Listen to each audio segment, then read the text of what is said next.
Webinar kali ini kita bekerja sama dengan Rumah Sakit Limiati Bandung yang juga merupakan rumah sakit yang telah bekerja sama dengan komunitas prematur Indonesia sejak tahun 2018.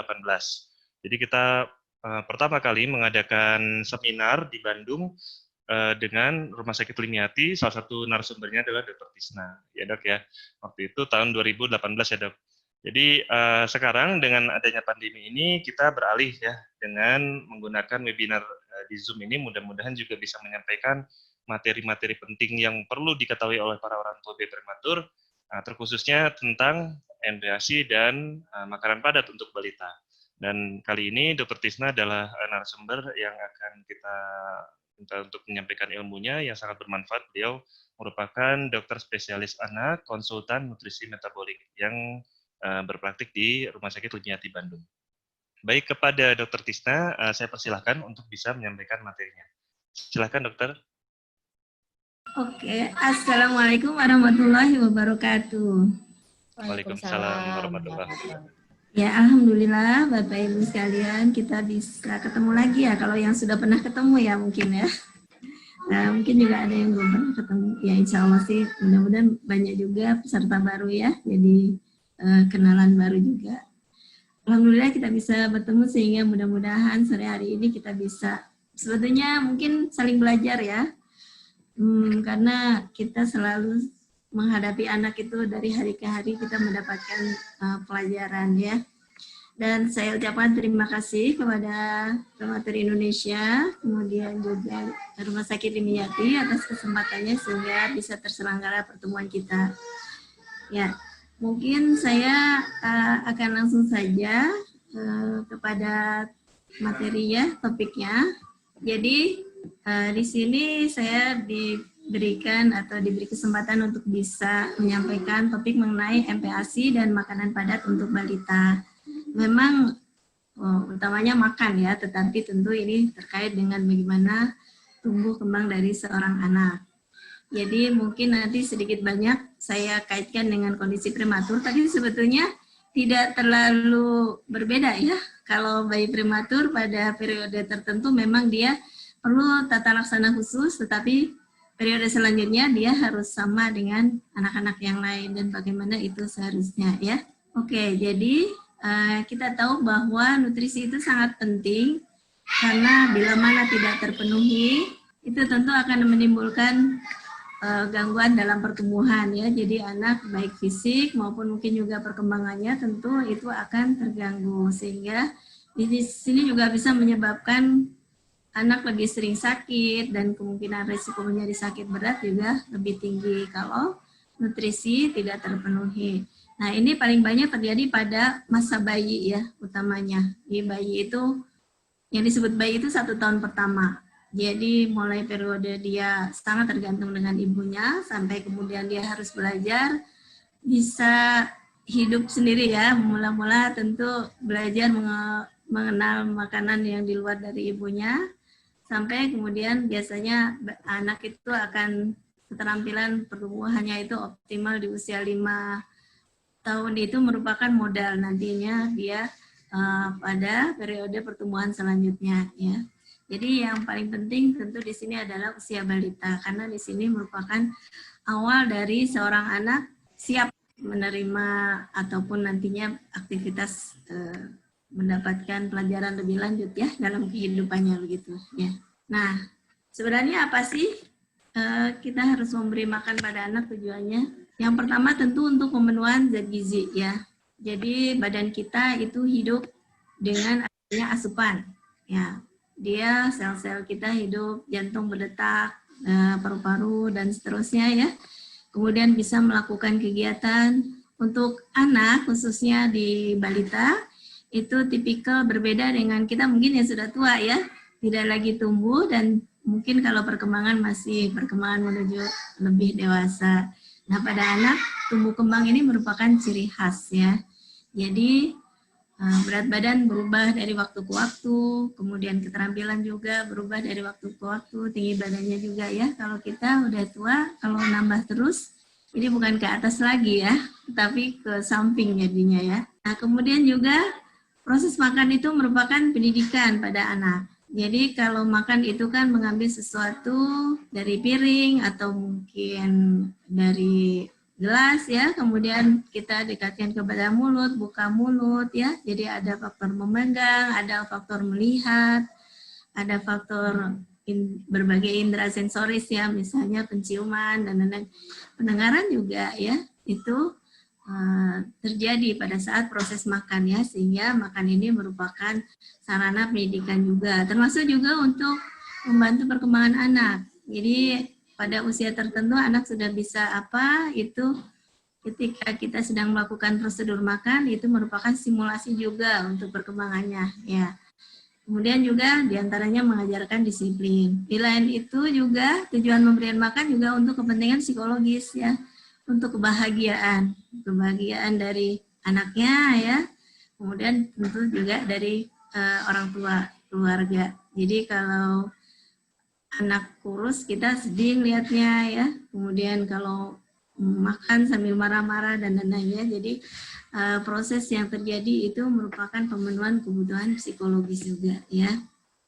Dan mungkin ini sebenarnya kayaknya kalau orang dewasa suka lebih jelas ya. Misalnya nih Dokter Agung nih sebagai calon ayah dulu kenalan sama bundanya gitu ya.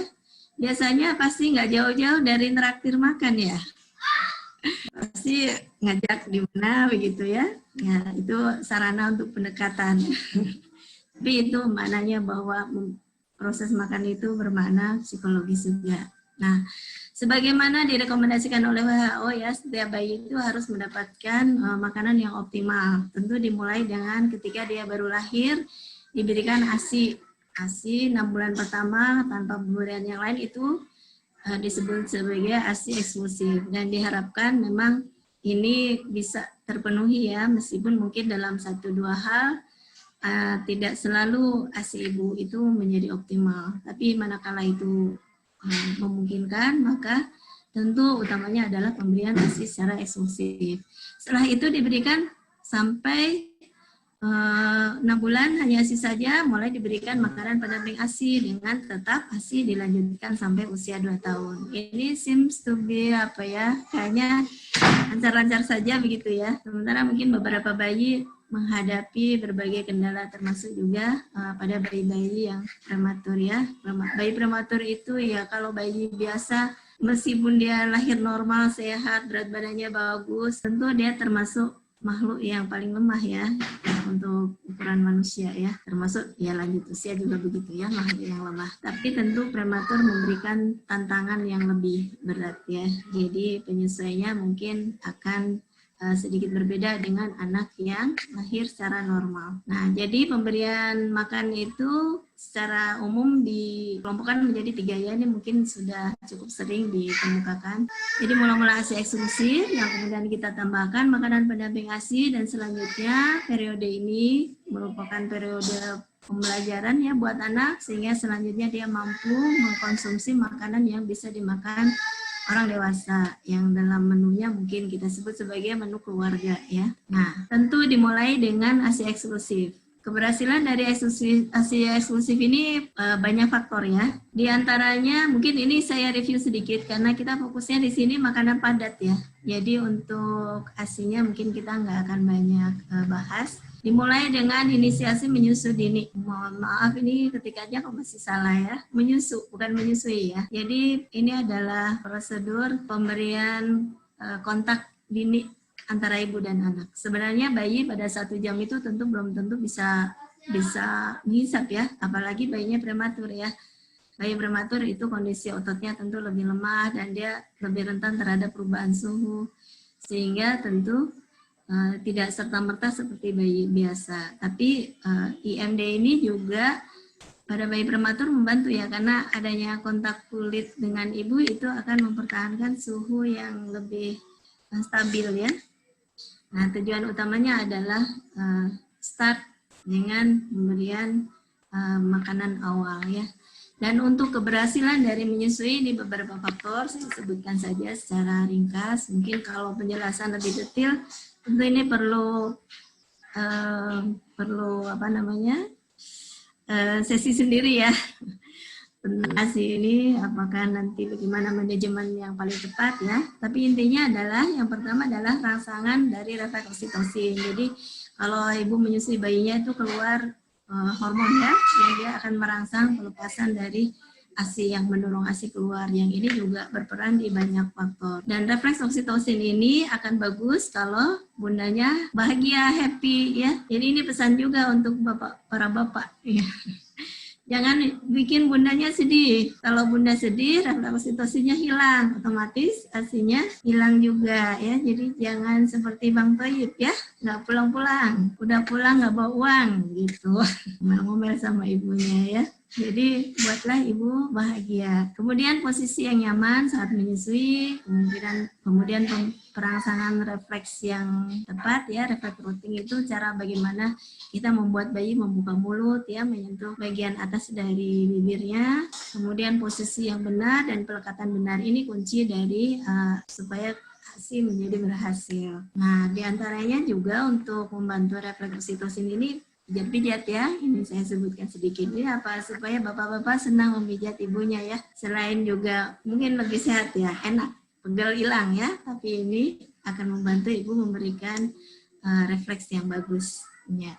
Nah, bagaimana dengan bayi prematur? Kita tahu bayi prematur itu macam-macam ya. Ada yang kecil, hampir cukup bulan ya. Cukup bulan itu 40 minggu, tetapi disebutkan bahwa 38 minggu bayi sudah bisa siap dilahirkan. Jadi sebenarnya 38 minggu, tapi nanti kalau kita menghitung usia koreksi prematuritas, kita menggunakan 40 minggu ya.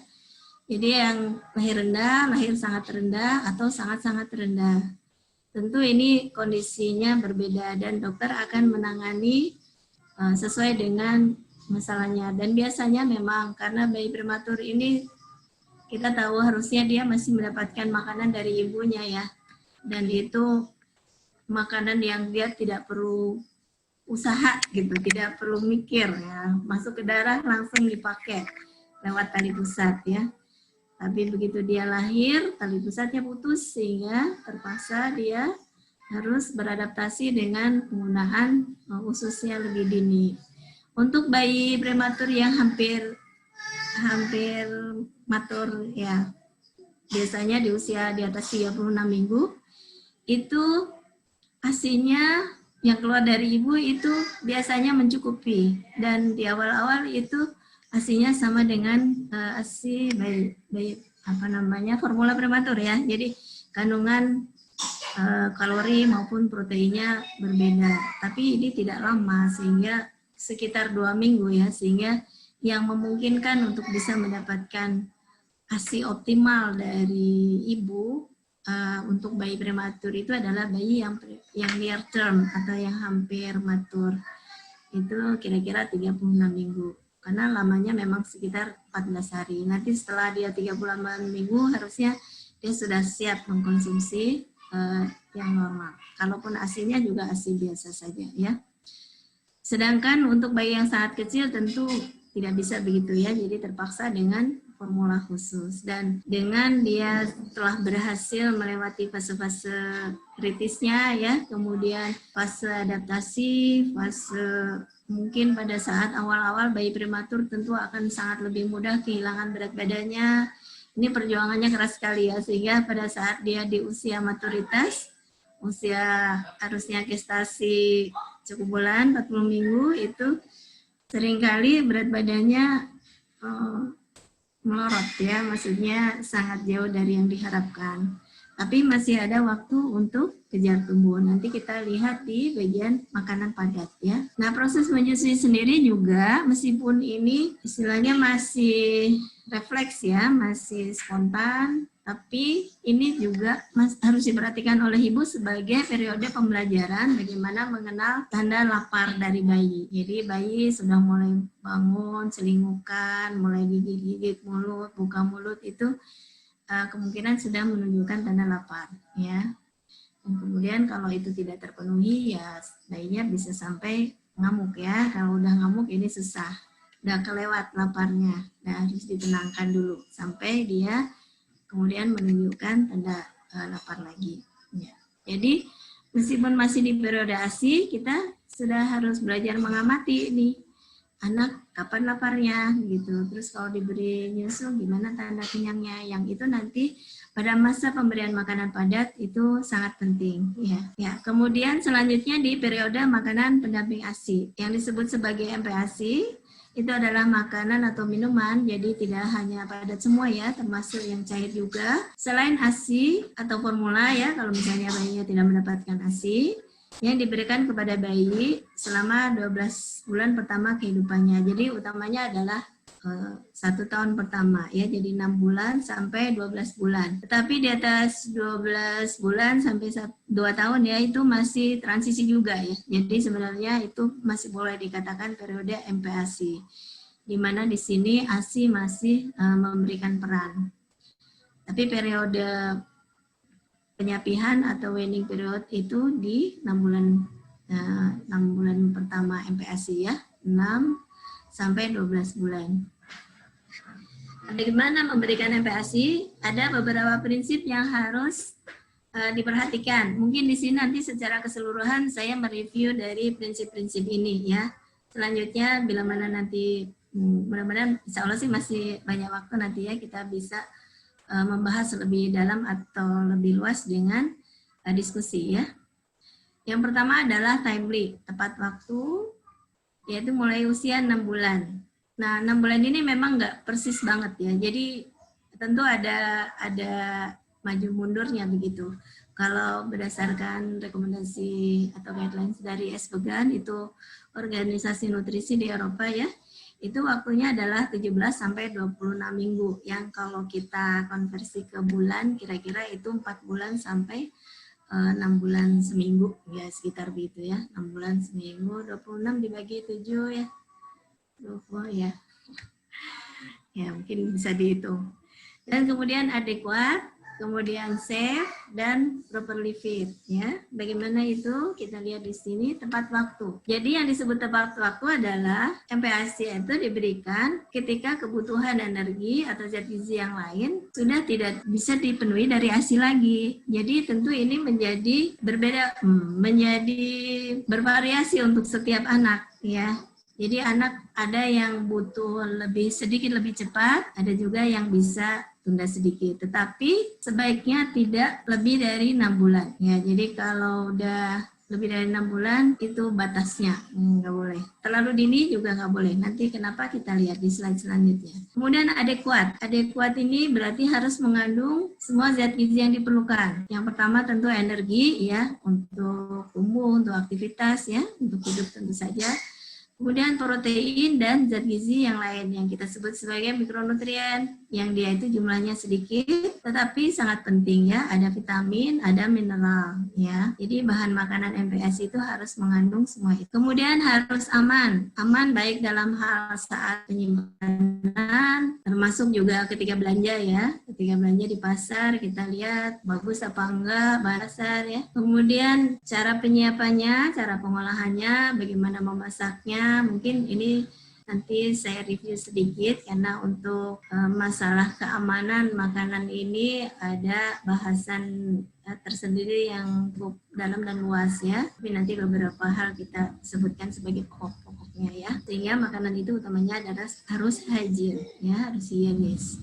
Kemudian tepat MPASI diberikan sejalan dengan tanda lapar dan nafsu makan ya. Jadi kapan anak menginginkan, kapan ibunya harus menyiapkan ya, dan kemudian caranya harus bagaimana, karena tiap periode usia itu beda-beda kemampuan bayi ya. Ada bayi yang sudah bisa makan sate, nanti enggak belum ya kalau masih makan sate ya. Jadi udah bisa memegang, gerakan mulutnya seperti apa, itu menjadi pertimbangan ya. Nah, yang pertama kita coba bahas tepat waktu. Kenapa harus mulai 6 bulan? Kita lihat di sini. Dalam segi energi, mulai 6 sampai 8 bulan, kita lihat di sini ada gap sekitar 200 kalori ya. Jadi yang hitam ini adalah energi yang dipenuhi oleh ASI, sedangkan di batang-batang secara keseluruhan ini adalah energi yang dibutuhkan oleh anak. Sementara mulai 6 bulan itu tentu produksi ASI sudah tidak lagi seperti pada masa awal ya. Memang 6 bulan pertama itu adalah periode di mana bayi hanya bisa mengkonsumsi makanan yang sifatnya cair, dan dengan demikian ASI menjadi makanan di usia ini. Tapi di usia yang lebih besar itu ASI bukan lagi sebagai makanan atau makanan utama. Jadi energinya sendiri sudah sangat tidak terpenuhi. Ini yang putih ini adalah gap-nya, kekurangannya ya. Makin besar anak tentu kebutuhan energi yang dipenuhi di luar dari ASI harus lebih banyak. Nah kemudian zat gizi yang lain bagaimana? Terutama di mulai usia 1 tahun. Mungkin di usia 1 tahun pertama 6 bulan sampai 12 bulan itu masih dominasinya diberikan oleh ASI ya, tapi makin besar tentu kesenjangannya makin besar, dan ini terutama pada zat-zat gizi tertentu ya. Tadi energi tentu saja ya harus dipenuhi dari makanan padat, kemudian protein juga ini hampir sama antara yang masih diberikan oleh ASI maupun dari luar, dan yang bedanya sangat besar itu adalah zat besi. Jadi zat besi ini dari ASI itu hanya sedikit, dan dia memang bioavailabilitasnya bagus, tapi karena jumlahnya sangat sedikit dan bayi membutuhkan lebih banyak untuk tumbuh, ya pada saat itu kan tulang makin besar, volume pembuluh darah makin besar juga ya, jadi aliran darah juga makin besar, maka zat besi dibutuhkan lebih banyak. Termasuk juga vitamin A ini cukup besar, sehingga zat-zat gizi ini harus dipenuhi dari makanan pendamping ASI atau makanan utamanya makanan padat ya. Nah, kalau bayi prematur bagaimana? Kan dia lahirnya tidak sesuai dengan rencana ya. Harusnya 40 minggu lahir, tapi dia lahir biasanya kita sebut prematur kurang dari 38 minggu. Jadi kita lakukan koreksi. Jadi untuk bayi prematur kita beri kesempatan dia sampai dulu pada usia gestasinya. Ya. Jadi usia gestasi ini 40 minggu. Kalau misalnya dia lahirnya 36 minggu, maka dia terlalu terburu-buru 4 minggu. Jadi kalau misalnya dia usianya 6 bulan misalnya ya, berdasarkan tanggal lahirnya. Nah, itu namanya usia kronologis. Untuk menyebutkan usia koreksinya, kita sebut dikurangi dengan usia prematuritasnya. Jadi kalau 6 bulan itu berarti 6 kali 4, 24 bulan ya. Dikurangi 4 minggu atau kira-kira sebulan. Jadi dia sesungguhnya usia koreksinya adalah 5 bulan. Nah, koreksi ini dilakukan pada umumnya sampai usia 36 bulan. Tapi pada organ-organ tertentu karena perkembangannya berbeda, maka tidak sama. Mungkin ada literatur yang menyebutkan bahwa untuk lingkar kepala kita masih lakukan usia koreksi itu sampai usia 18 bulan. Untuk berat badan sampai usia 24 bulan dan tinggi badan diberikan waktu lebih panjang ya, sampai 40 bulan. Setelah itu kita tidak lagi melakukan koreksi, dia dianggap sebagai anak yang lahir sesuai dengan umurnya gitu ya. Nah, sehingga sebelum usia ini tentu harus diwaspadai ya kecukupan dari zat gizinya. Nah, kemudian kapan saat tepat memberikan MPASI? Tadi usia sudah disebutkan, kira-kira 3 sampai 4 bulan itu saluran cerna sudah matang. Sedangkan keterampilan oramotor itu sekitar 4 sampai 6 bulan. Itu perkembangannya sudah siap untuk diberikan makanan padat. Ya, jadi tadi hal-hal terkait dengan waktu saat pemberian MPASI ya. Ya, saluran cerna sudah siap. Memang saluran cerna bayi masih berkembang ya, dan baru dikatakan seperti dewasa itu sekitar 2 tahun. Jadi kalau di atas 2 tahun anak tuh beres-beres sedikit boleh, semasem dikit boleh ya. Dari oramotor berarti keterampilan mulutnya ya, termasuk juga dibantu oleh keterampilan motorik yang lain ya. Ini usia perkembangan yang terjadi. Kemudian tadi dari segi nutrisinya ya, dan kemudian dari bagaimana dia siap menerima tekstur yang berubah. Nah, tentu dimulai dengan yang lembut dulu ya. Tapi apa yang mau diberikan dulu, misalnya saya hari ini mau memberikan bahan makanan dari tepung beras merah, besok mau kacang hijau, nanti dicoba pisang, itu tentu tidak mutlak. Jadi dari AHP disebutkan yang mana aja boleh dimulai dulu ya. Nah, kita lihat di sini perkembangan orang motor 6 sampai 9 bulan. Bayi gerakan utamanya adalah ke atas ke bawah. Jadi tentu belum bisa mengolah makanan yang sifatnya harus dilumatkan di dalam mulut ya. Jadi yang masuk ke dalam mulut harus sudah lumat, puree, sudah dicincang halus ya. Tapi dia sudah bisa menempatkan makanan antara rahang atas dan rahang bawah dan sudah mampu menelan dengan mulut yang tertutup.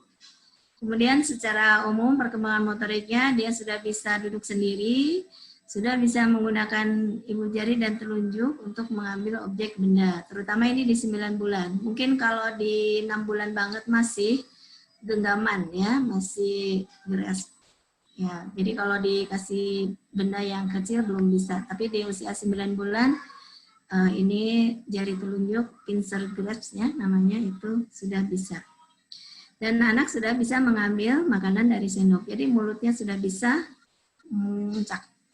mencakup begitu ya. Kalau bayi baru lahir gerakannya depan belakang. Jadi itu beda. Makanya kalau belum muncul gerakan atas bawahnya, dia belum akan bisa mengambil sesuatu dari sendok ya. Dan kemudian pada usia lebih besar lagi, lidahnya sudah bisa bergerak ke samping, ke kanan, ke kiri ya. Gerakan rahangnya sudah mulai berubah tapi belum sempurna. Tapi dia sudah mulai bisa menggoyangkan diagonal ya. Dan bibirnya juga sudah lebih bisa seal ke permukaan yang terbuka ya. Ya oke, jadi 9 sampai 12 bulan ini periode kita sudah mulai bisa encourage self feeding. Jadi dia mencoba mandiri mengambil menentukan apa yang mungkin ada isu tentang baby led feeding ya, tapi mungkin aplikasinya kita masih belum ya, mungkin ada bahasan tersendiri. Jadi bayi dibiarkan milih-milih sendiri ya, tapi tentunya bukan seperti itu ya. Oke, jadi di sini saatnya bayi berlatih atau belajar aktif makan sendiri. Usia yang lebih besar tentu keterampilan makin baik ya, termasuk dalam hal dia mengolah makanan di dalam mulutnya. Kalau dia pakai sendok sudah mulai bisa, tapi ya gitu masih dibolak-balik ya, masih berceceran, sudah bisa pegang gelas sendiri, tapi tentu juga masih ceceran ya. Jadi kalau kita menemukan bayi yang ya berantakan di sana sini ya, mukanya dan lain-lain ya, itu tentu itu menjadi hal yang wajar. Kadang-kadang ibu-ibu tuh gusar ya, sehingga dia tidak, karena nggak mau repot, nggak mau repot beresin ya. Jadi atau mungkin juga sudah terbiasa rapi. Jadi ketika melihat bayi berantakan ini, aduh ini kenapa seperti ini ya, padahal ya memang seperti itu ya bayi ya.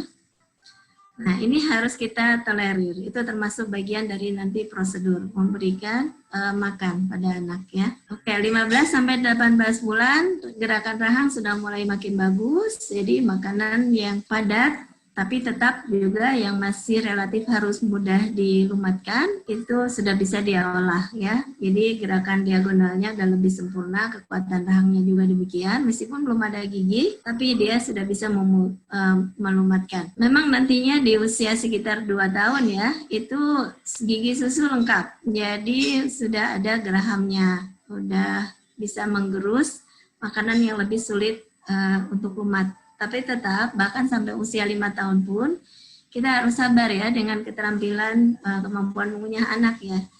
Jadi seringkali ibu-ibu tuh mengeluh, saya kasih ayam dikunyah-kunyah, udah itu dilepeh. Iya, karena masih utuh. Jadi memberikan ayamnya tentu dalam bentuk ayam yang ya mungkin jangan ayam goreng apa ya, yang lihat begitu ya. Misalnya ayam diopor yang sudah tinggal dikunyah sedikit udah hancur begitu ya. Di sini juga sudah makin pandai makan sendiri ya. 2 tahun sudah mulai bebas. Jadi ada praktisi yang mengatakan kasih ke saya anak 2 tahun dia udah bisa makan sendiri. Ya, memang sebetulnya harusnya demikian, meskipun tentu itu tidak serta-merta langsung rapih ya. Anak 2 tahun itu sudah bisa mengambil ke dalam piringnya sendiri, sudah bisa menyuap sendiri ya. Tapi ya tetap dia itu masih belum selalu paham bahwa ini adalah makanan yang semuanya harus dimakan. Sering masih dilempar-lempar begitu ya. Tapi anak sudah mulai bisa diajak diskusi. Jadi ini periode penting kita memahamkan apa-apa yang harus dimakan oleh seorang anak. Apa yang berguna, apa yang tidak berguna ya. Karena itu akan memberikan motivasi ya buat dia untuk mengkonsumsi makanan yang sehat ya. Menggunakan sedotan itu biasanya sudah mulai bisa. Ada anak yang kurang dari 2 tahun sudah mulai bisa, tapi umumnya di usia 2 tahun dia sudah mulai bisa nyedot. Tapi ada juga beberapa yang dia masih belum ngerti ya. Jadi mungkin bila perlu dilatih, meskipun tidak harus juga ya, makan pakai sedotan itu harus ya. 2-3 tahun sudah lebih pintar ya, mungkin saya nggak perlu menjelaskan ya, dia sudah mulai bisa minta tolong ambilkan di mana begitu ya. Dia udah naik kursi sendiri, naik ke dispenser ngambil air sendiri udah bisa ya. 4-5 tahun ini bahkan sudah mulai prosedur makan yang bersifat sosialisasi ya. Proses-proses yang harus dilakukan mungkin di atas meja makan dia sudah bisa lakukan sendiri. Nah, demikian tadi adalah mengenai keterampilannya. Terus kemudian ini tadi terlambat atau terlalu cepat, ini tentu memberikan dampak. Tadi terlalu dini itu kurang dari 4 bulan ya, tadi 17 minggu. Kalau terlalu terlambat itu lebih dari 6 bulan. Jadi kalau terlalu terlambat tentunya defisit zat gizinya tadi makin besar ya. Resiko utamanya adalah anak kekurangan zat besi yang paling pentingnya ya, bukan paling penting ya, yang jedanya paling besar ya, yang risiko untuk menyebabkan kekurangannya makin paling tinggi. Itu ya risikonya selain anaknya nanti anemi juga kemampuan berpikirnya menjadi kurang karena zat besi penting untuk perkembangan kognitif ya. Kemudian tumbuh kembangnya tentu terganggu dan secara keseluruhan anak bisa mengalami gangguan gizi. Sedangkan kalau terlalu cepat ya, ini kalau terlalu cepat, ASI yang harusnya masih optimal bisa terganggu karena sudah ada makanan lain. Pada umumnya kalau udah ada MPASI itu ASI ya secara otomatis berkurang karena jadwalnya teralih ya. Kemudian juga kemungkinan gangguan gizi juga karena harusnya dia mendapatkan dari ASI yang lebih optimal ya. Lebih mudah sakit karena ususnya juga belum siap dan diantaranya juga dampak kepada ibunya ya karena efek dari pencegahan kehamilan oleh pemberian ASI menjadi berkurang. Nah, kemudian adekuat itu bagaimana? Tentu MPASI atau makanan padat yang kita berikan harus mengandung semua zat gizi yang diperlukan tadi untuk memenuhi gap-nya ya. Yang pertama tentu makanan pokok. Itu sebagai sumber energi khususnya. Ada sereal, beras, gandum, umbi, biji-bijian, ya. Kemudian makanan hewani, ini sumber protein. Yang di bawah usia 6 bulan itu kita harus mengutamakan protein hewani untuk pemberian sumber proteinnya ya. Bisa dari daging, hati, ikan, telur ya. Mungkin dari misalnya dari laut dan lain-lain ya, udang itu sudah boleh diberikan. Kemudian produk susu ataupun turunannya ya. Kacang-kacangan ini memberikan sumber protein nabati. Buah dan sayuran memberikan terutama mikronutrien karena di sini energi ada tetapi kontribusinya tidak besar. Sehingga anak nantinya harus belajar mengkonsumsi semua zat gizi, semua bahan makanan ya. Tetapi untuk buah dan sayur di bawah usia 6 bulan, di bawah usia 12 bulan, di 6 bulan pertama itu sebaiknya nggak terlalu besar, karena kontribusinya dia lebih ke sumber mikronutrien. Kemudian lemak.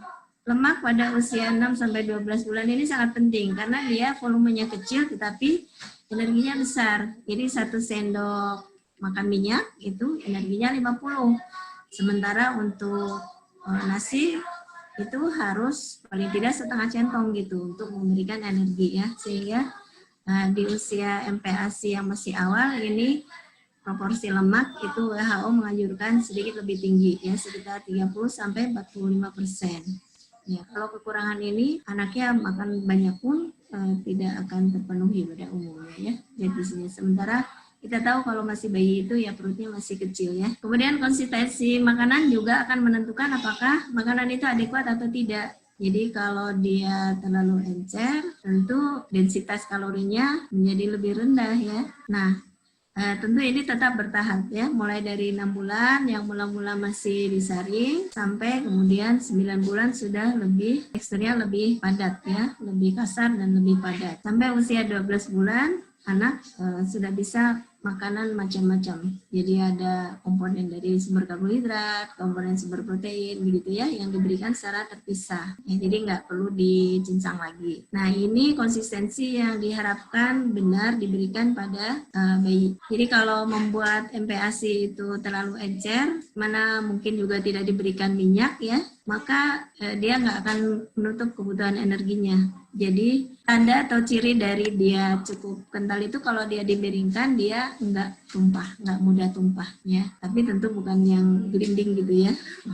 Jadi kalau dimiringkan sedikit sudah mengalir itu namanya terlalu encer ya. Nah ini tentu energinya kurang ya. Dan bagaimana prosedur kita memberikan sesuai dengan usianya, ini mungkin Ibu, Bapak, Ibu sekalian, di antaranya juga ada dokter ya di sini ya, termasuk dokter Agung. Kita lihat ini rekomendasi dari WHO ya. 6-8 bulan itu dimulai dengan bubur yang halus, lembut ya, tapi harus cukup kental, yang ditingkatkan bertahap. Memang yang namanya bertahap ini kita sebenarnya nggak ada patokan khusus persis ya. Jadi 6 bulan sampai 8 bulan harus benar-benar di blender halus. Yang namanya 8 bulan itu 8 bulan 29 hari ya. Jadi kalau udah 30 hari namanya nanti 9 bulan. Kalau nanti 9 bulan teng harus sudah mulai cincang, bukan begitu ya. Jadi tentu ini tahapannya harus berlangsung halus, termasuk juga dalam hal frekuensi maupun jumlahnya. Jadi mulai dari mungkin hari pertama baru mencoba 2-3 sendok suap gitu ya. Nanti baru sekali atau 2 kali sehari kita coba, mungkin hari ini belum berhasil. Kita besok coba lagi untuk 2 jadwal misalnya ya. Kemudian volumenya mulai dari hanya mungkin 1 sendok banget ya. Kadang-kadang beberapa anak, kalau anak yang normal sih ketika dia sudah kekurangan energi dari ASI otomatis dia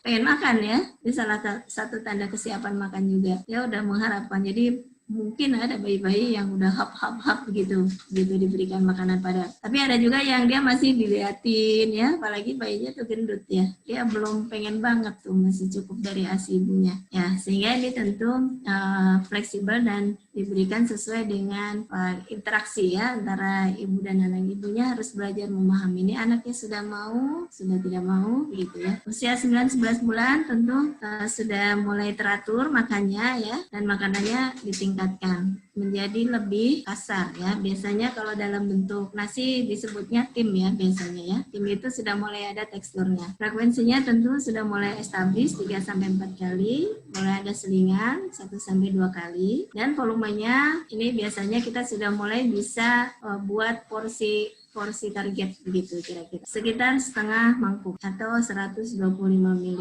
Mungkin dalam bentuk gelas sekitar setengah gelas, lebih sedikit begitu ya. Nah, di usia yang lebih besar itu kira-kira 3/4 sampai 1 mangkuk. Ini berapa banyak tentu disesuaikan dengan kebutuhan anak. Jadi sebetulnya selama anak sehat, tumbuh baik, ini kita nggak terlalu mikir berapa banyak dia harus makan. Meskipun kalau misalnya volumenya terus-menerus kecil, apalagi kalau berat badan anaknya kok peningkatannya nggak bagus, kita harus evaluasi itu volumenya ya. Tapi kalau misalnya, oke, rasanya kok ibu-ibu kadang-kadang merasa 1 centong itu sedikit ya, padahal buat anak itu sudah banyak. Nah, jadi ibunya mengeluh, makan anak saya sedikit kurang ya. Nah, setelah dievaluasi lebih lanjut, ternyata belum tentu itu sebetulnya ya. Anak akan makan sebanyak yang dia butuhkan. Jadi, yang lebih penting di sini adalah kita memahami sinyalnya, ya, tanda-tanda yang dia berikan. Kapan dia ingin makan, kapan dia akan stop makan, ya.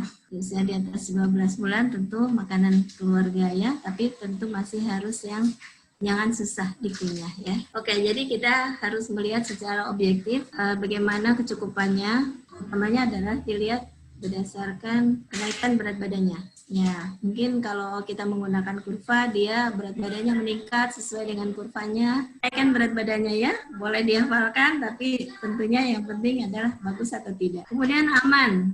Aman ini kita harus memperhatikan beberapa hal ya. Harus bersih, makanan yang mentah harus dipisahkan dari yang masak. Memasaknya juga harus benar-benar matang karena ada suhu yang justru berbahaya ketika kita biarkan pada suhu tersebut ya. Jadi kuman malah tumbuh tapi makanan belum matang begitu ya. Termasuk dalam hal penyimpanannya. Kemudian juga sumber air juga harus baik ya. Finger food ini termasuk diantaranya menjadi perhatian apakah anak nanti pegang-pegang dan seterusnya ya, termasuk juga keamanan makanan. Kemudian beberapa hal yang harus diperhatikan, madu ini di usia kurang dari 1 tahun sebaiknya tidak diberikan. Untuk telur dan ayam harus benar-benar matang, tapi juga termasuk sumber protein yang lain, terutama protein hewani ya. Kemudian hati-hati dengan makanan yang ukuran kecil, keras, dan bulat. Ada kecelakaan yang disebabkan oleh cilok ya. Jadi hati-hati, kalau anak sudah mulai pegang ini itu, yang menelan sesuatu itu berbahaya. Cilok bisa menyebabkan gangguan napas yang berat ya karena tersedak ya. Kemudian tepat cara pemberian. Jadi prinsip di sini adalah melakukan responsive feeding. Jadi ibu atau yang mengasuhnya bila ada yang bantu ya itu harus paham bagaimana anak memberikan sinyal lapar dan kenyangnya gitu. Dan ini pada umumnya akan terbantu kalau kita memberikan makan sesuai dengan jadwal yang benar. Jadi kapan dia lapar tuh kalau udah 2 jam yang lalu dia makan, antara jadwal jarak makan itu pada umumnya 2-3 jam ya untuk menimbulkan rasa lapar. Tapi mungkin ada yang lebih lama sedikit atau lebih cepat. Tapi kalau terlewat juga hilang lagi juga laparnya ya. Dan kita harus perhatikan bahwa pada saat kita memberi makan itu adalah suatu proses ya, proses interaksi yang di situ diharapkan antara ibu dan anak timbul kemesraan begitu ya. Jadi nggak cuma dengan ayah aja gitu ya. Ketika memberi makan tuh jangan merintah-merintah aja, ayo makan, suapin. Pada umumnya ibu-ibu tuh karena khawatir anaknya kekurangan gizi, makan gitu ya, tapi tidak melibatkan faktor interaksi. Ya, di sini kira-kira tanda-tandanya ya, kapan lapar, kapan kenyang, ya, ditunjukkan makanan atau mencium bau. Kalau anak udah besar ya, melihat orang tuanya makan, maka dia pengen makan gitu ya. Kadang-kadang kita harus rangsang memang rasa lapar anak dengan aroma-aroma makanannya. Kemudian gimana tanda kenyangnya ya, sudah nggak mau lagi. Kalau pada bayi yang masih kecil tentu kita harus lihat ya udah rewel, udah nangis atau malah ngantuk ya. Dan kemudian berikan bayi untuk lebih mandiri, terutama di usia 9 bulan. Beri makanan yang bisa dipegang. Minum dari cangkir itu udah mulai dari 6 bulan bisa ya. Dia bisa belajar pegang sendiri, terutama kalau udah 9 bulan karena duduknya udah tegak ya. Dan jadwal makanan diatur. Misalnya jam 6 ASI, jam 8 makan, jam 10 kalau masih di bawah setahun ASI lagi boleh. Kalau udah lebih besar snack, jam 12 makan, 14 ASI, jam 16 snack, atau kalau masih kecil boleh ASI, jam 18 makan, dan kemudian jam 20 ASI. Dan setelah itu sepanjang malam mungkin 1-3 kali ya. Jadi mungkin kalau ada di atas 12 bulan, ASI nggak mungkin lebih dari 6 kali ya. Ya. Selanjutnya tentu makanan keluarga. Di sini tentu kita harus lihat volumenya, perut bayi yang masih kecil ya. Jadi harusnya kita kalau dewasa 3 kali makan, kadang-kadang sekali juga cukup buat seharian, tapi buat anak tidak bisa ya. Jadi jadwalnya harus dibagi menjadi lebih banyak ya. Dan diharapkan nantinya anak mampu punya pola makan seperti ini. Ya.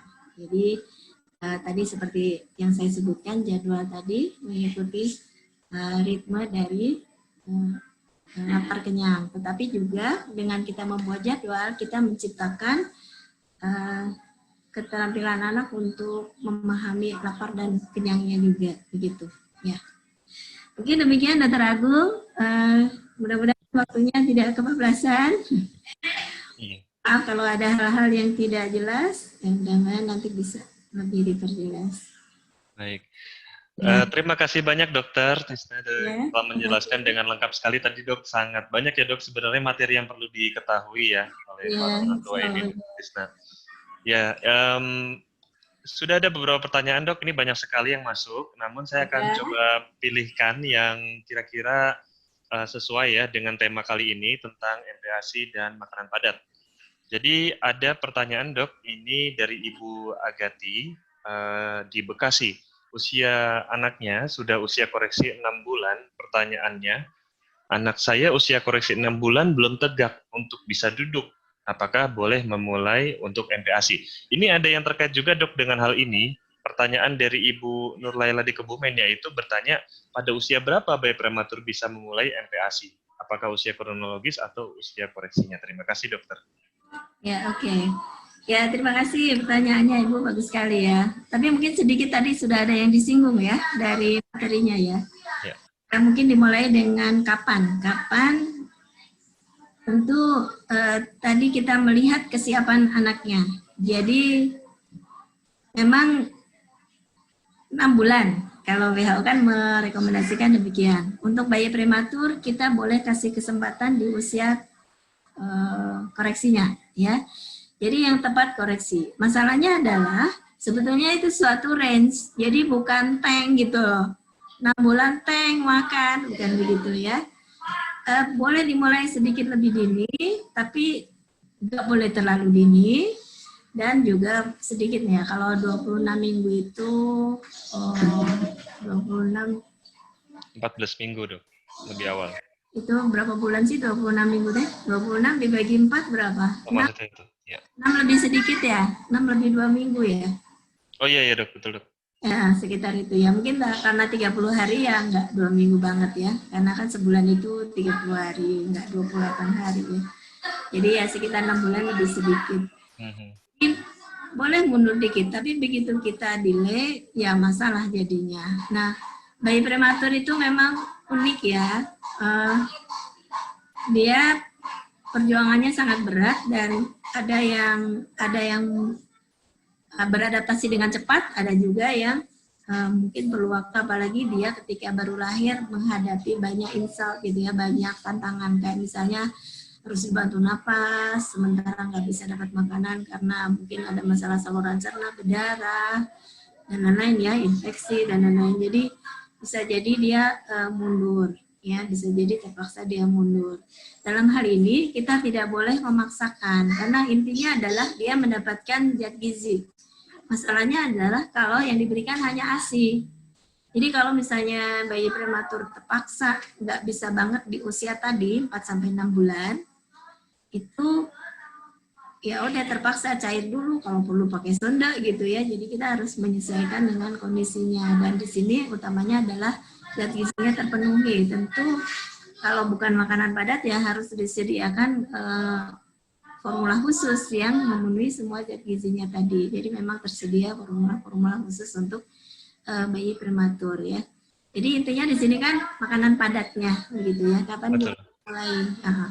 Jadi di usia tadi tidak boleh lebih cepat, tidak boleh terlalu lambat ya dengan risiko-risikonya tadi. Nah, tapi ya jadi tanknya yang mana? Ada 4 bulan, ada 6 bulan. Nah, kita lihat dari tanda-tandanya begitu. Yang pertama tentu nomor 1 pertumbuhannya ya.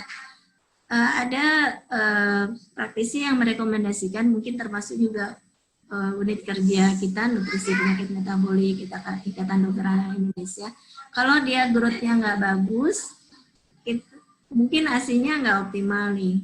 Tentu berbeda konotasinya dengan bayi prematur ya, yang dia bisa memenuhi, kalau misalnya dia tidak mendapatkan ASI kalau sangat kecil ya. Kalau bayi prematur itu memang hanya bisa dengan ASI full itu kalau prematurnya hanya sekitar 36 minggu, mungkin mundur-mundur sedikit ya, mungkin 34 masih bisa. Tapi kalau udah lebih kecil dari itu, nggak mungkin lagi dengan ASI ya, terpaksa harus dimodifikasi, apakah ASI-nya ditambahkan atau diganti dengan formula tertentu ya.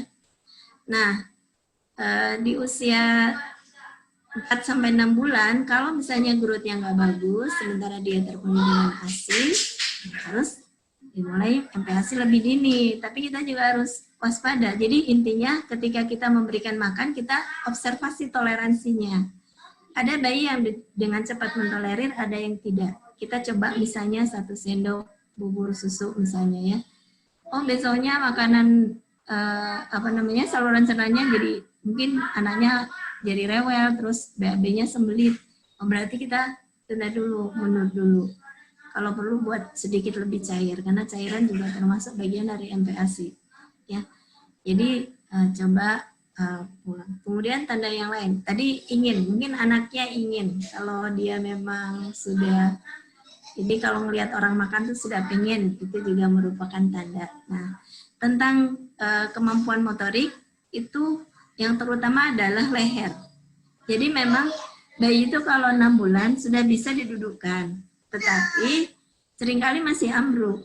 Jadi tidak wajib bayi 6 bulan itu sudah bisa duduk tegak sendiri. Boleh duduk tegak dipegangin atau duduk bersandar begitu ya. Tapi yang nggak boleh adalah leher. Leher kalau masih ambruk belum bisa, berarti makanan padat.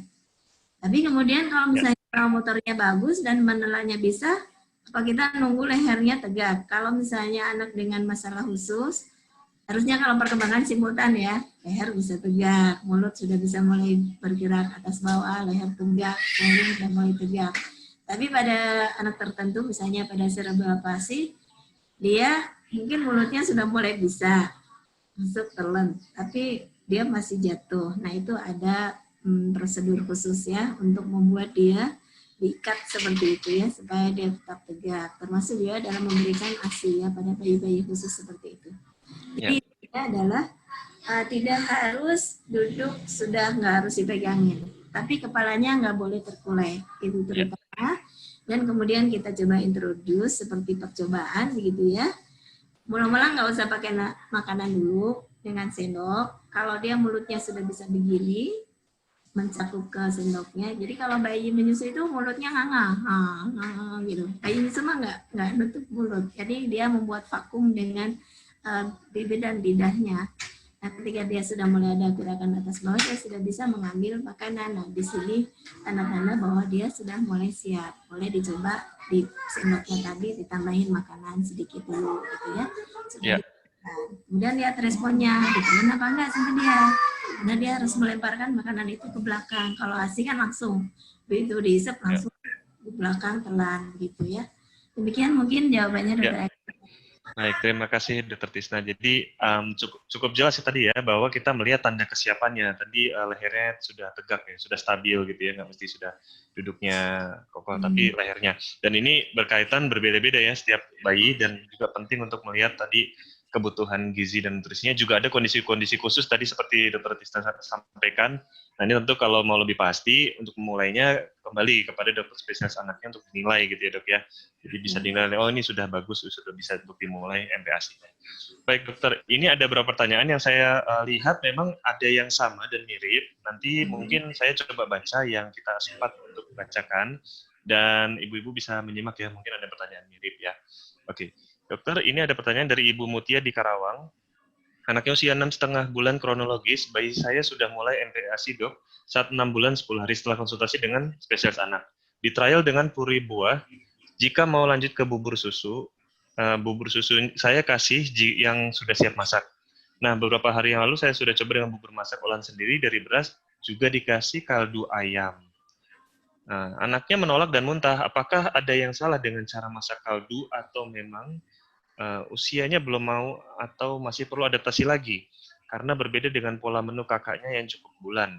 Apakah dengan ada perbedaan terhadap pola menu dan tahapannya yang berbeda, misalnya puree dulu sampai usia berapa bulan, bubur saring, tim, dan seterusnya. Terima kasih dokter. Ada satu lagi dok yang terkait ini dok, mungkin bisa sekalian dibahas. Ini kan baru mulai ya dok ya untuk MPASI-nya. Jadi pertanyaan dari Ibu Nafisya di Batam, dok saya mau tanya, anak prematur ketika MPASI langsung diberikan menu lengkap 4 bintang atau menu tunggal dulu? Terima kasih dokter. Ya, kelihatannya mirip ya Dr. Agung ya? Iya. Ini cukup mirip ya. Jadi apa menu yang diberikan dan kemudian bagaimana toleransi dari anaknya begitu ya. Ya memang setiap anak itu mau nggak mau berbeda. Jadi kita seringkali menghadapi respon anak yang berbeda.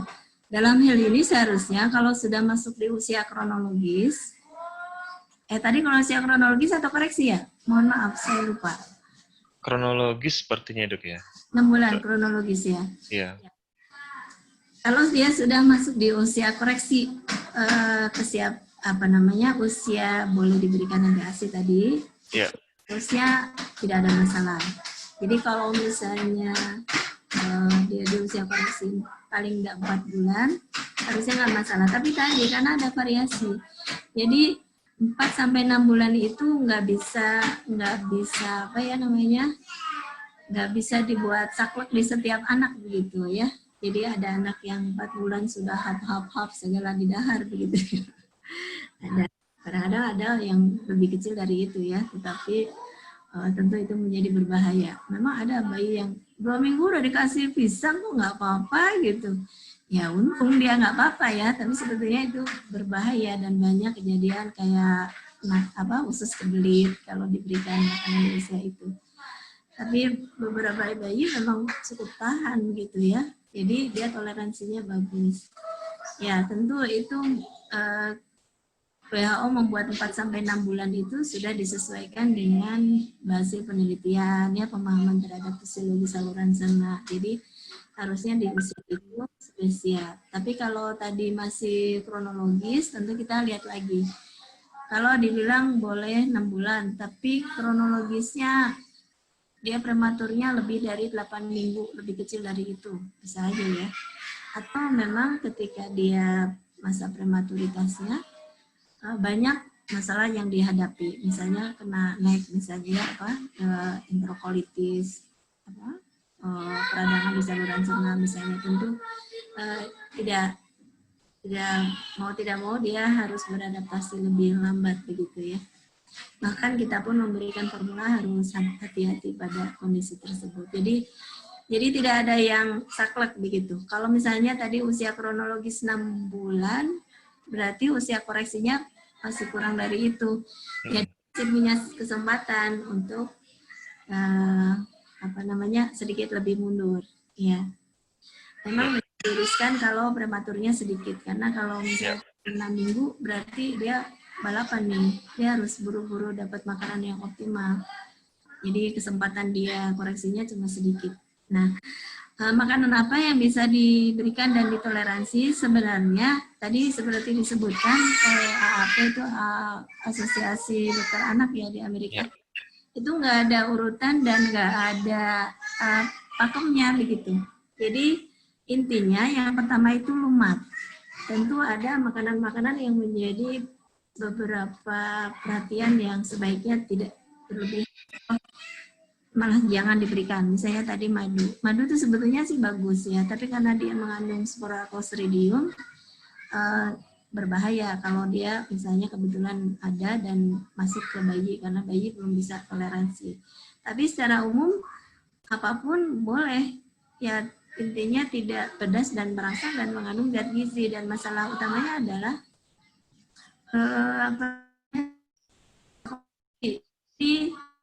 kalau sendiri tentu kita berpikir makanan tadi katanya kalau dari MPASI itu harus memenuhi kebutuhan energi ya, kemudian zat besi, vitamin A. Nah itu kalau dari makanan dari apa begitu ya? Ini yang menjadi perhatian sebetulnya, sehingga ibu-ibu memang mau nggak mau kalau mau bikin sendiri itu harus belajar. Kalau nasi, kalau misalnya apalagi ya di ubi misalnya ya, kentang misalnya, itu ngasih apa ke makanan. Kemudian proteinnya kalau daging, ayam, telur, apapun itu sebetulnya nggak ada masalah. Meskipun dulu pernah disebutkan peti telur sebaiknya jangan diberikan dulu, tapi sebenarnya makanan yang berisiko memberikan intoleransi atau alergi itu tidak perlu harus ditunda kalau berdasarkan penelitian. Jadi apapun boleh diberikan.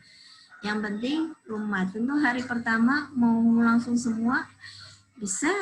Saya nih membuat bubur nasi, saya tambah hati ayam. Hati ayam itu tinggi zat besi dan vitamin A juga ya, zinc juga.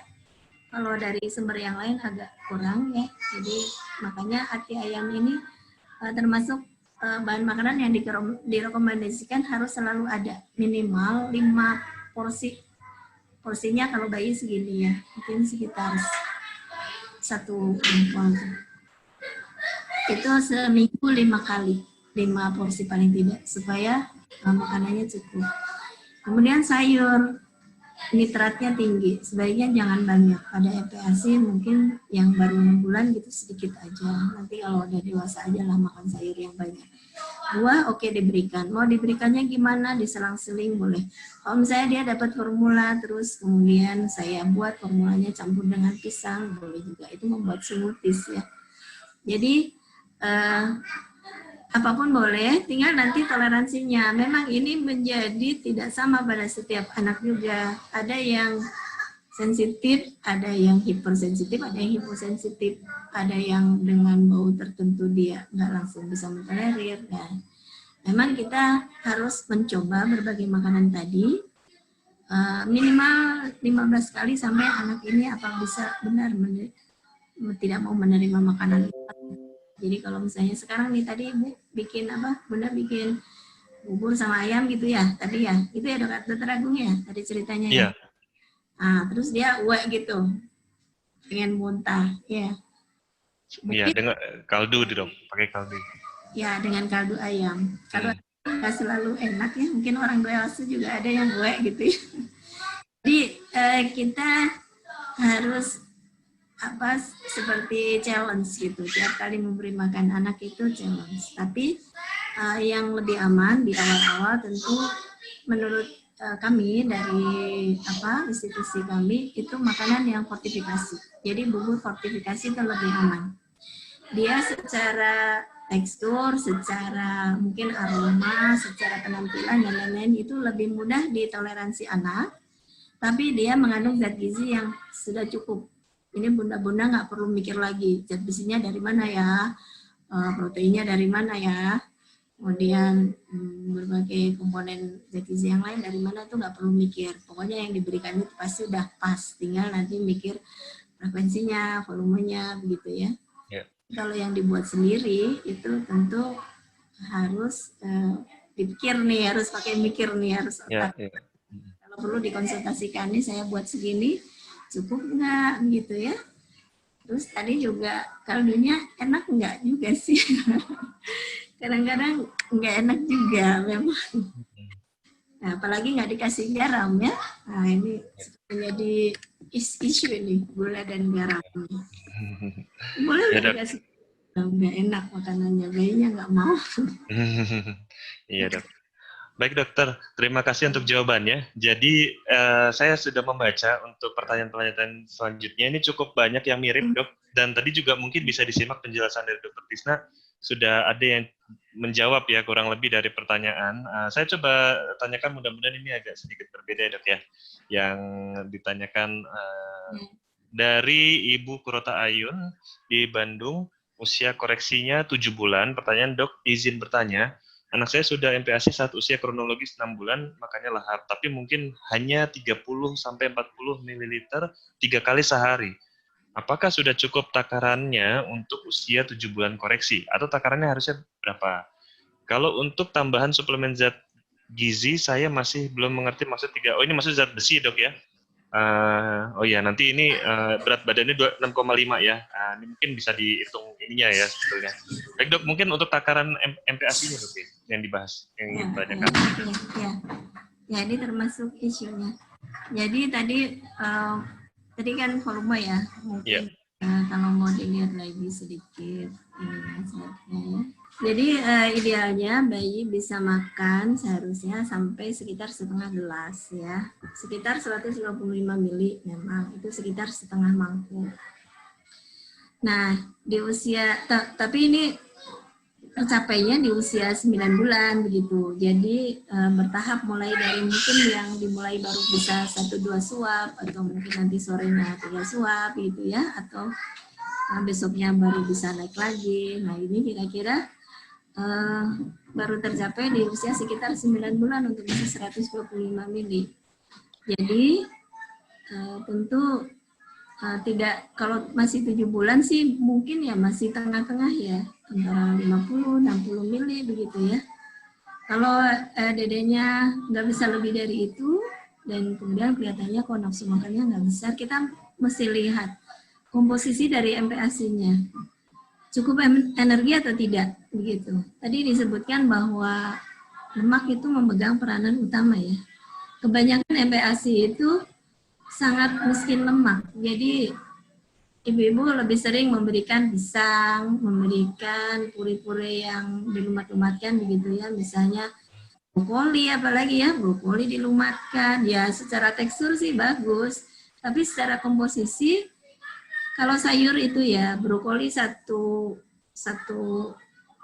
kira-kira satu bongkol itu ya, itu kalorinya cuma 25, tapi brokoli sebesar nasi kira-kira 100 gram. Kalau nasi itu 100 gram 175 kalori, kalau brokoli cuma 25. Terus kemudian minyak itu 1 sendok aja udah 50 kalorinya. Jadi kalau segede 100 gram mungkin udah berapa ratus ya kalorinya. Jadi 125 kali 50 kali 20 ya, 5 cc kan 20 100. Jadi akhirnya nanti akan tergantung dari komposisi. Memang kita nggak bisa memaksakan benar-benar bisa harus habis setengah mangkok gitu, nggak bisa. Tiap anak beda-beda usus perutnya, besarnya lambung itu beda-beda. Mungkin ada anak yang memang tidak bisa mengkonsumsi besar. Nah kalau memang dia pertumbuhannya cenderung kecil, berarti kita harus memodifikasi si komposisi makanannya. Jadi dia perlu yang densitasnya lebih tinggi. Mungkin lemaknya harus 45% supaya mencukupi. Kalau tidak, nggak akan kejar karena dia volume lambungnya cuma segitu, begitu. Jadi pada akhirnya memang nanti dilihat di kurva pertumbuhannya. Bagus-bagus aja, makanya dikit ya. Tapi mungkin mamanya udah bikin makanan yang cukup tinggi kalorinya. Jadinya cukup. Umumnya kalau di bawah 6 bulan tuh kira-kira sepertiga porsi. Jadi kalau kayak telur itu 1 porsi 1. Kalau bayi masih di bawah 6 bulan tuh umumnya perlu 1/4 sampai 1/3 sekali makan sekitar itu. Oke. Ayam mungkin 1 paha, kira-kira begitu ya. Kalau daging mungkin segede ini, segede korek itu 40 gram itu 1 porsi. Nah itu untuk bayi di bawah 6 bulan tuh butuhnya di bawah 1 tahun ya, 6 bulan pertama itu butuhnya kira-kira hanya 1/3, 1/4, 1/3 gitu. Oke. Baik dokter. Minyak di sini yang memegang peran. Nggak apa-apa kalau kecil juga, tapi kalau tumbuhnya bagus dan memang kandungan gizinya udah bagus sih, insya Allah cukup ya. Iya. Pastikan dapat itu ya dok ya, sumber lemaknya dok ya. Ya, dan dilihat dari kurva pertumbuhan juga ya dok ya. Ya. Baik dokter, ini ada pertanyaan lagi dok dari Ibu Monik di Jakarta. Usia koreksi anaknya 7,5 bulan. Pertanyaan, apa tanda kesiapan anak untuk naik atau tambah tekstur? Bagaimana caranya agar terhindar dari keselak, tersedak ya dok ya? Kapan perlu pijat oromotor? Terima kasih dokter. Ya. Banyak pertanyaannya. Nanti diingatkan saya ya dokter Agung. Iya dok. Ya tentu semuanya seperti tadi, berupa challenge. Umumnya kan usia itu udah bisa. Nah ini udah 7,5 bulan sih masih boleh ya, lumat-lumat ya. Kan katanya mulai bisa cincang, lebih kasar itu 9 bulan. Berarti ini sudah mulai bisa nih. Cobalah sedikit. Dan itu tidak boleh sekaligus juga. Jadi seringkali ibu-ibu tuh karena semuanya di otak ibu. Sementara yang namanya responsive feeding itu kita harus ngikutin otak anaknya begitu. Jadi harusnya dia udah bisa makan ini enggak. Ya ibunya jadi stres karena sebetulnya mungkin anaknya juga baru kenalan. Tersedak umumnya sudah tidak terjadi di usia 9 bulan, tapi memang bahkan sampai di usia 3 tahun juga anak masih, ya kita juga dewasa bisa ya tersedak ya. Tapi intinya refleks itu sudah mulai. Jadi refleks tersedak itu sebenarnya refleks pertahanan diri. Supaya kalau ada sesuatu yang membahayakan itu lontarkan ya. Tersedak itu refleks ya. Mungkin anak cenderung memuntahkan yang lebih padat. Itu untuk menghindari tersedak. Nah, sensitivitas tersedak itu makin besar anak makin mundur ke belakang. Jadi kita baru akan tersedak kalau yang terangsang itu bagian belakang dari mulut. Nah, sehingga seharusnya mulai 9 bulan itu sudah nggak ada cerita tersedak kecuali ada salah yang dimakan. Nah, ketika kita mengganti tekstur, buat seperti kenalan baru lagi. Jadi bukan target yang harusnya sudah bisa, nggak boleh begitu. Kalau perlu mungkin sesendok sedikit dulu.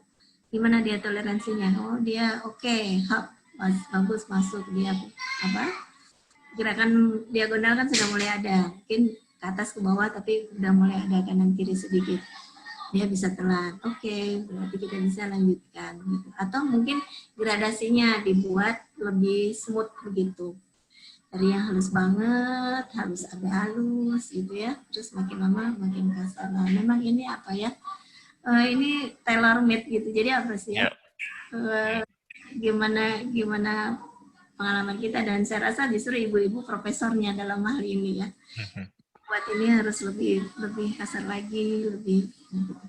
Tapi pada anak yang memang sensitivitasnya tinggi mungkin kalau perlu diselipkan, jadi misalnya dia makan bubur yang halus dulu, kasih sedikit di antara makanan yang halus tadi sesuatu yang lebih kasar, nah, berikan, nanti dia akan oh ya oke, ya nggak mau ya tumpahin, oke, tinggal lagi buat yang lebih halus sedikit gitu. Jadi semuanya berdasarkan respon-respon sinyal antara ibu dan anak, bagaimana memberikan sinyal-sinyalnya begitu ya. Jadi nggak ada yang harus ya, itu nggak ada. Kita lihat anaknya, coba sesuai, oke bisa, nggak bisa mundur lagi. Tuh, terus gimana tadi pertanyaan selanjutnya ya, Dr. Agung? Bagaimana untuk keperluan ini dok? Kapan perlu dilakukan pijat oromotor? Ya, itu umumnya diperlukan kalau memang ada kendala. Jadi setelah di periode usianya kok belum bisa, mungkin perlu, tapi mungkin juga enggak. Kadang-kadang karena sebetulnya ekspektasi ibunya aja yang terlalu memaksakan keinginannya gitu. Jadi setelah dia kita coba dengan cara yang smooth formasi, memang mau nggak mau itu dokter yang mendiagnosis ya, anak dengan hipo atau hipersensitivitas yang seringkali menyebabkan dia punya masalah selective intake, ini mungkin masalahnya di masalah feeding difficulties ya. Yeah. Jadi nanti kita punya kriteria dan setelah kalau misalnya kita memang sudah tegakkan itu ada masalah itu, kita konsul ke rehab medik untuk melakukan stimulasi tadi terapi. Kalau untuk latihan sendiri di rumah itu pada umumnya nggak diperlukan, cukup anak diinfus dengan berbagai bentuk makanan. Mungkin belajar mengunyah juga perlu, misalnya kita berikan makanan yang sedikit padat kayak wortel rebus misalnya, tapi jangan yang udah bisa patah-patah itu, biar dia gigit-gigit misalnya ya. Nah, atau mungkin ada yang memberikan mainan, tapi kalau wortel mungkin lebih ada ras ininya gitu ya, ada sense makanannya. Itu oke, dia belajar menggigit gitu ya. Tapi untuk makan tetap ikuti saja prosedurnya.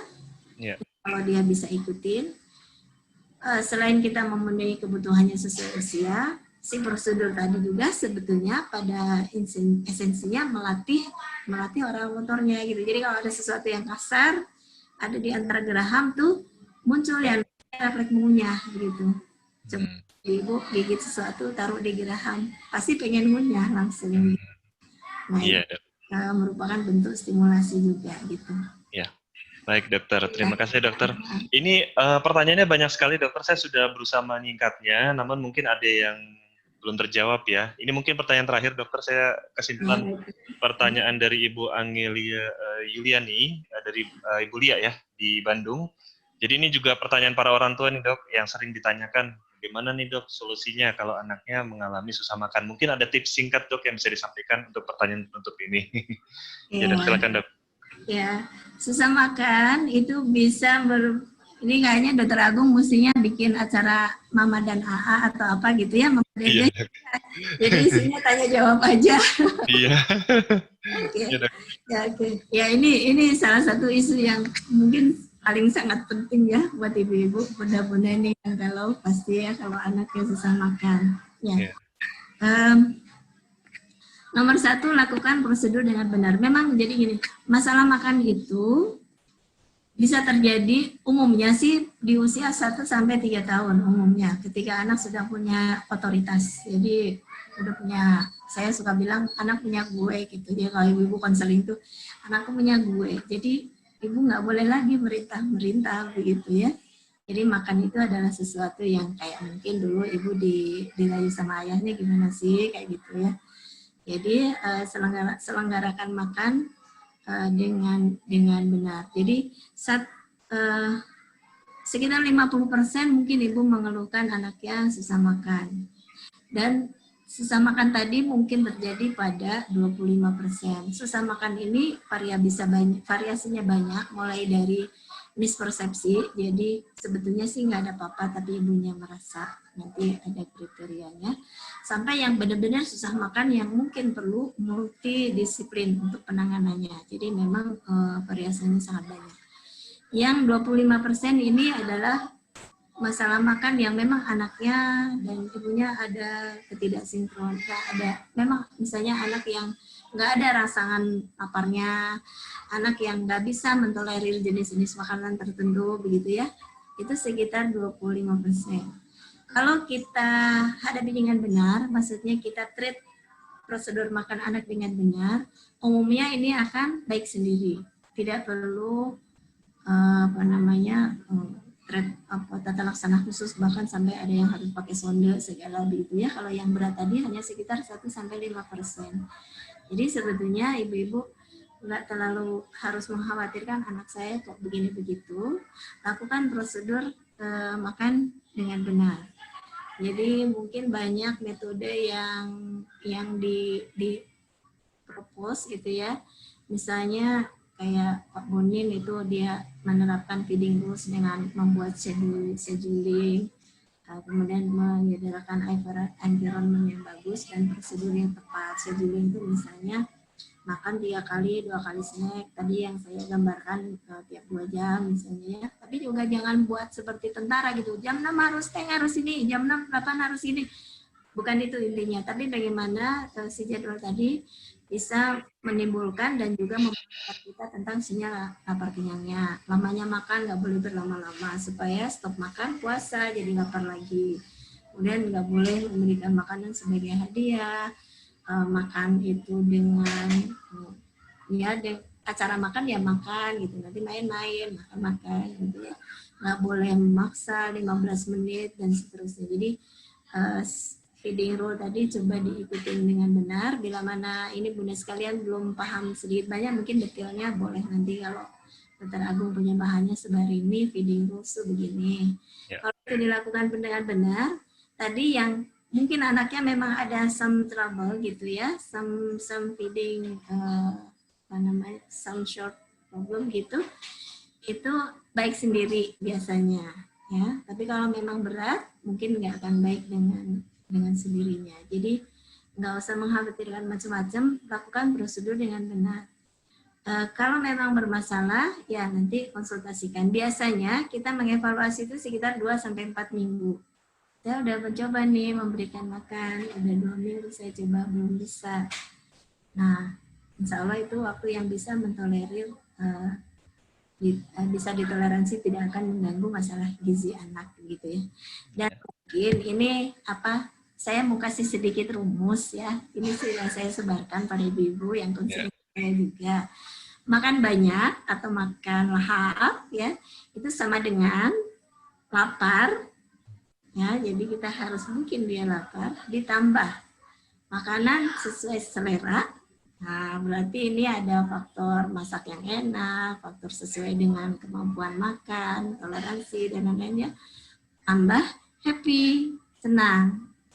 Jadi kalau anak lagi gusar, ya nggak akan mau makan dia meskipun lapar ya. Jadi harus senang dulu, kalau perlu main dulu misalnya ya. Udah senang, baru kita tawarkan lagi. Dan prosedur makan juga harus menyenangkan. Jadi harus kembali lagi memorize dulu papanya sama mamanya dulu waktu pendekatan gimana gitu. Nah, kalau itu bikin happy, jadi cukup dengan penjumlahan 3 tadi, insya Allah anak akan makan sebagaimana kita ini ya harapkan gitu. Ya, wah ini menarik sekali ya dok ya, alhamdulillah ya dok ya. Topiknya sangat-sangat menarik dan saya lihat banyak sekali pertanyaan dari orang tua dan tadi sebagian besar sudah dijawab nih oleh Dr. Tisna. Jadi kalau memperhatikan dengan seksama, walaupun pertanyaannya mirip, tadi insya Allah sudah terjawab. Saya sudah membacanya ya, mudah-mudahan bisa terjawab. Mohon maaf kalau misalkan ada pertanyaan yang belum terjawab di sini, mungkin nanti bisa dilanjutkan ya dengan pemeriksaan langsung mungkin ke dokter spesialis anak terdekat gitu ya. Dokter Tisna sendiri bagi para orang tua bayi prematur yang berada di Bandung bisa jika mau konsul langsung ke dokter Tisna, beliau praktek di Rumah Sakit Liniati Bandung. Di hari apa saja dok prakteknya dok? Jadi gini, mungkin karena ada COVID, sementara ini karena klien saya kan kebanyakan, insya Allah sih bayi sehat ya, kebanyakan bisa dikatakan begitu ya. Kalau yang sakit biasanya mungkin terkait dengan penyakit tertentu gitu, metabolic error yang saya juga sebetulnya harus mengandalkan klinisi lain untuk melakukan evaluasinya. Jadi sementara ini masih daring. Jadi kalau misalnya pun bukan orang Bandung sebetulnya. Oh gitu dok ya? Ya, minta jadwal ke Limiati, nanti dijadwalkan. Ya, itu juga bisa. Bisa ya dok ya? Daftar dulu ya dok ya? Iya. Oke, bagus sekali nih untuk bisa berkonsultasi langsung dengan Dokter Tisna, langsung menghubungi Rumah Sakit Liniati Bandung, nanti bisa searching nomornya ya. Ada Pak Sidik, ada Ibu Ria ya, yang nanti bisa mengarahkan untuk penjadwalan konsultasi daring dengan Dokter Tisna. Ya, alhamdulillah. Ini mohon maaf sekali karena waktunya yang terbatas dan sudah sangat sore, sudah maghrib mungkin dok sebentar lagi di Bandung ya. Jadi sedikit, Dokter Agung. Ya, boleh silakan dokter. Umumnya memang kalau yang sudah konsul itu problemnya suka sedikit lebih rumit, jadi perlu menyediakan waktu agak banyak. Pada umumnya sih saya ngobrol dengan ibu-ibu yang konsultasi itu sekitar 1-2 jam, jadi susah untuk kurang dari itu. Jadi ya nanti bisa cocok-cocokan, cuma perlu waktu agak lama gitu dokter. Ada waiting list ya dok ya berarti ya? Ini sih lagi putus karena COVID, tadinya udah waiting list, cuma ya udah gitu waktunya susah. Tapi kalau dari mungkin lebih mudah ya, jadi lebih mudah dikomunikasikan begitu. Ya, baik dokter. Jadi betul ya, kalau memang perlu konsultasi, kita juga tahu bahwa untuk nutrisi metabolik ini biasanya kalau langsung pun sekitaran setengah jam nggak kurang ya dok ya untuk konsultasi. Nggak bisa kurang dari sejam. Sejam bahkan ya dok ya. Dari sejam, iya. Nah makanya kalau di sini ada yang pertanyaan belum terjawab, mungkin memang perlu konsultasinya lebih panjang ya. Jadi kita sambung lagi nanti ya, mudah-mudahan ini satu awalan dok, mungkin ini nggak bisa hanya satu kali webinar ya dok ya, harus rangkaian berkali-kali ya. Mungkin kalau pertanyaan member khusus itu harus konsultasi langsung. Baik, alhamdulillah dok. Mudah-mudahan sih cukup membantu ya tadi teratasi begitu tanpa harus konseling ya. Alhamdulillah ya, mudah-mudahan dok kalau permasalahannya bisa terbantu di sini, bisa dilakukan oleh para orang tua, mudah-mudahan bisa langsung terjawab ya gitu bagi para orang tua. Terima kasih banyak Dokter Tisna untuk kesediaannya berbagi ilmu ya kepada kita semua, sangat bermanfaat sekali dok. Ini pertanyaan tersering yang ada di grup juga di komunitas prematur Indonesia. Baik, alhamdulillah kita sudah selesai untuk webinar hari ini. Terima kasih kepada Dokter Tisna Sari yang sudah menyampaikan materinya dan Rumah Sakit Limiati Bandung. Selanjutnya saya serahkan kembali ke Ibu Anita sebagai moderator. Silakan Ibu Anita. Baik, terima kasih banyak Dokter Agung, terima kasih juga Dokter Tisna, jadi beribet. Ini ternyata materinya padat banget ya dok. Kita juga ya. Luar biasa materinya. Baik, kita sudahi Bapak Ibu semuanya. Terima kasih banyak telah hadir di webinar Komunitas Prematur Indonesia edisi ke-11. Mudah-mudahan apa yang telah diberikan oleh Dokter Tisna tadi dapat menjadi pencerahan baru nih buat orang-orang tua yang saat ini galau gimana anaknya nggak mau makan, kemudian mau makan, kemudian kok jadi pilih-pilih. Nah ini kan jadi banyak PR. Terbaik, terima kasih Bapak Ibu atas kehadirannya. Wassalamualaikum warahmatullahi wabarakatuh. Terima kasih. Terima kasih telah hadir Bapak Ibu semua. Sampai ketemu di webinar berikutnya. Terima kasih. Waalaikumsalam. Terima kasih dokter. Terima kasih. Sampai ketemu lagi.